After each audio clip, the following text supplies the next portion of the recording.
Շնորհակալություն, սիրելի հայրենակիցներ, պարզապես ռեպլիկի կարգով արձագանքելով վերջին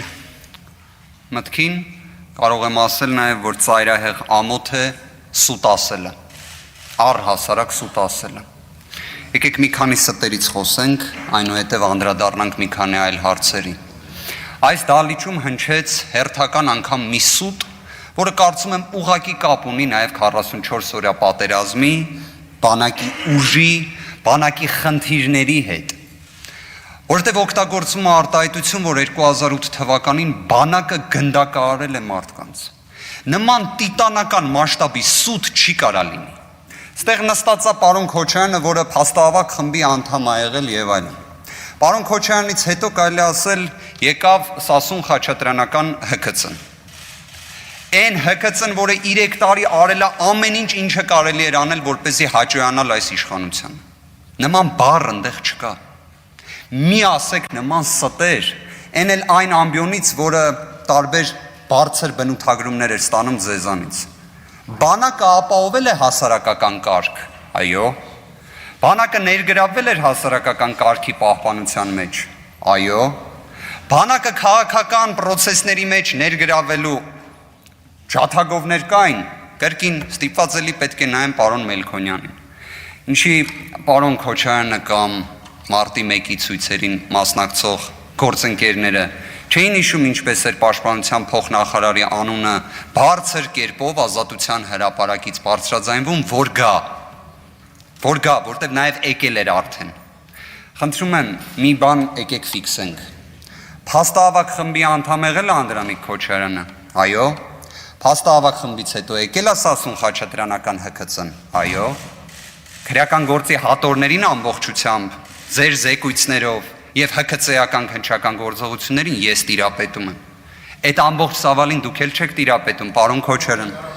Պարոն Քոչարյան, դուք որ ամբողջ գործի ծավալին տիրապետեք, դրանից հետո կխոսեմ ձեզ հետ։ Այ որ հենց ամբողջ գործին կտիրապետեք, ոչ թե չթողեցինք, այլ ձեր Սասուն Խաչատրյանական հատուկ քննչական ծառայությունը, որ կարողանար ոչ թե հակասահմանադրական քրեական հետապնդում իրականացներ, որի համար իդեպ Հայաստանի Հանրապետության երկրորդ նախագահը 2 տարի կալանավորված է եղել հակասահմանադրական քրեական հետապնդման համար։ Դրա համար պատասխան տալու են մարդիկ, վստահ եմ տալու են։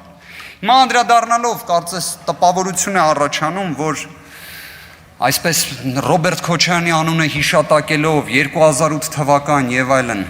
մի հատ էլ հələ հիշատակում են Սեյրան Օհանյանի անունը։ Ձեզանից շատերը Շուշիում Պարում էին, քեֆ էին անում Շուշիում։ Այդ Շուշին ազատագրելու պատմությունը շատ լավ վերընթերցեք։ Շատ լավ վերընթերցեք Շուշիի պատմությունը, թե ովքեր են ազատագրել Շուշին։ Շուշիի ազատագրման կոնկրետ մարտական գործողությանն էլ ուսումնասիրեք ովքեր են մասնակցել։ Ուսումնասիրեք դրանում թե Ռոբերտ Քոչարյանի մասնակցությունը, թե Սեյրան Օհանյանի։ Անդրանիկ Քոչարյանը իր խոսքում ասում է Արցախյան առաջին պատերազմի ժամանակ շրջան է եղել, որ վիճակը բարդ է եղել, որ նույնիսկ նահանջ ենք ունեցել, հետո հաղթել ենք։ Ճիշտ է ասում պարոն Քոչարյանը։ Ուղղակի պարոն Քոչարյանը երևի քաղաքական հայացքներով, կաշկանդվածությամբ պայմանավորված ամբողջ ճշմարտությունը չի ասում։ Օրինակ չի ասում Արցախում այդ ժամանակ ինչ էր կատարվում։ Օրինակ չի ասում, որ Արցախում այդ ժամանակ ձևավորվել էր պետական պաշտպանության կոմիտե։ Չի ուզում Անդրանիկ Քոչարյանը այս ամբիոնից ասի, որ պետական պաշտպանության կոմիտեի նախագահ Ռոբերտ Քոչարյանն էր, որը լինելով փաստացի Արցախի ղեկավար մասնակցում է Շուշիի ազատագրման օպերացիային։ Ինքը անձամբ երկրի ղեկավար լինելով մասնակցում էր օպերացիային։ Մյուս հանգամանքը շատ խոսվեց Միքայել Հարությունյանի մասին,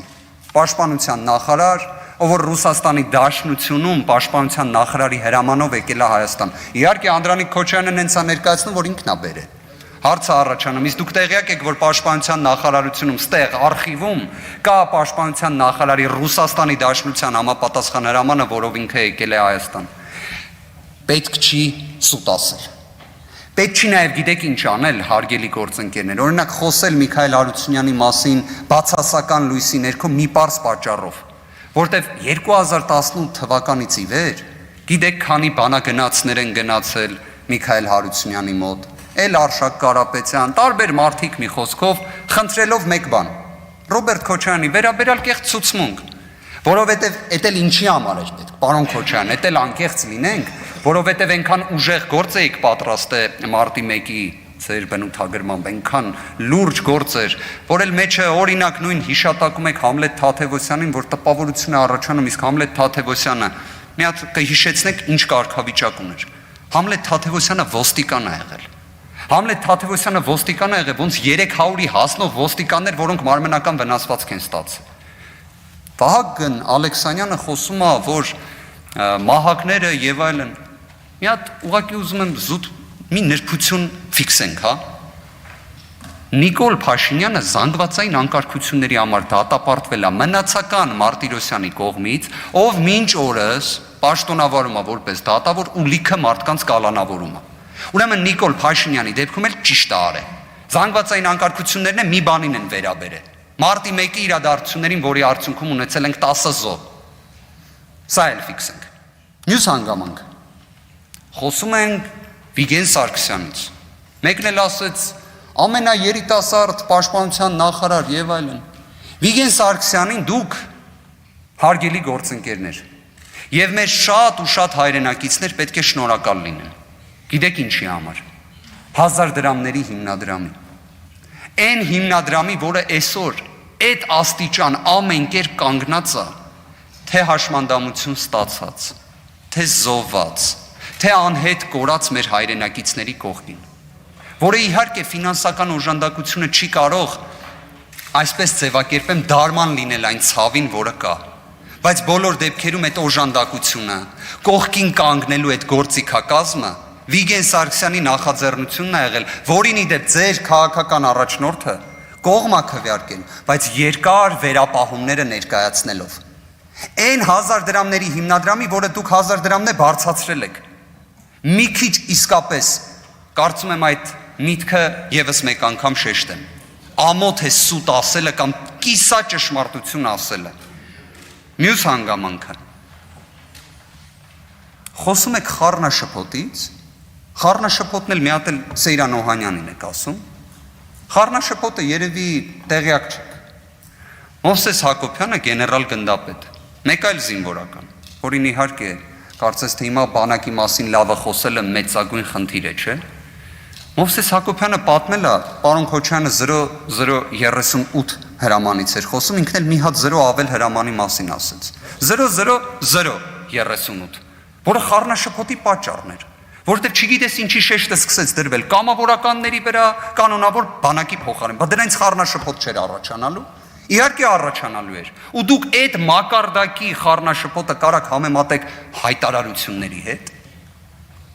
Մենք խոսում ենք մարդկանց մասին, ովքեր հայրենիք են,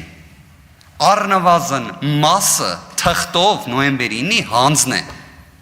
Պարոն Ռուբինյանը խոսում է, որ գիտեք, Ադրբեջանին է քննադատեք եւ այլն։ Ես կարծում եմ Հայաստանի Հանրապետությունում մարդ չկա, որը օրինակ Ադրբեջանին իր իշխանությամբ հանդերձ օրինակ մեղմ ասած շուն ոսող չհամարի։ Բայց գիտեք, պարոն Ռուբինյան, մարդ կար, որը Ալիևին համարում էր կիրթ ու կառուցողական։ Ես այնքան ուզում եմ իմանալ այդ տեղեկատվությունը, կարծում եմ մեր հայրենակիցներից էլ շատերը։ Դուք օրինակ ասել եք Նիկոլ Փաշինյանին ինչի էր կիրթ ու կառուցողական համարում մի մարդու, որը առնվազն ապրիլյան պատերազմից հետո երբեք չէր կարող լինել կիրթ ու կառուցողական։ Կարող էր լինել խելագար, մոլագար եւ այլ նման ձևակերպումներով։ Իդեպ, պարոն Վարդանյանն է թույլ չի տա խաբեմ, որ կարող ենք ասել նաեւ միջազգային հումանիտար իրավունքի տեսանկյունից հանցագործ, բայց երբեք ոչ կիրթ ու կառուցողական։ Էլ չասեմ, օրինակ Անդրանիկ Քոչարյանը որպես պաշտպանության անվտանգության հարցերի անձնաժողովի նախագահ, ինչ էր զգում, երբ ազգային անվտանգության ծառայության տնօրեն նշանակվում էր 29 տարեկան կամ 30 տարեկան Հայաստանի Հանրապետության քաղաքացի Արգիշտի Քյարամյան, ով իդեպ իրավաբան է, կարելի ասել հերրակակարգով վստահ եմ իրար ճանաչում ենք, բայց ազգային անվտանգության ծառայության տնօրեն ու ձեր մշտական հանձնաժողովը ոչ մի խնդիրը չի տեսել։ Շատ, պարոն Քոչյան, կարծում եմ մի հատ էլ համեմատական անցկացնենք։ Ունենում ենք 29-30 տարեկան ԱԱՑ տնօրեն, դրանից հետո ունենում ենք փաստացի մեր համար անակնկալ պատերազմ, որտեղ եթե պատերազմը անակնկալ չի եղել, դա էլ ուրիշ հարցեր է առաջացնում։ Շնորհակալություն։ Շնորհակալություն, հիմա խմբակցությունների անունից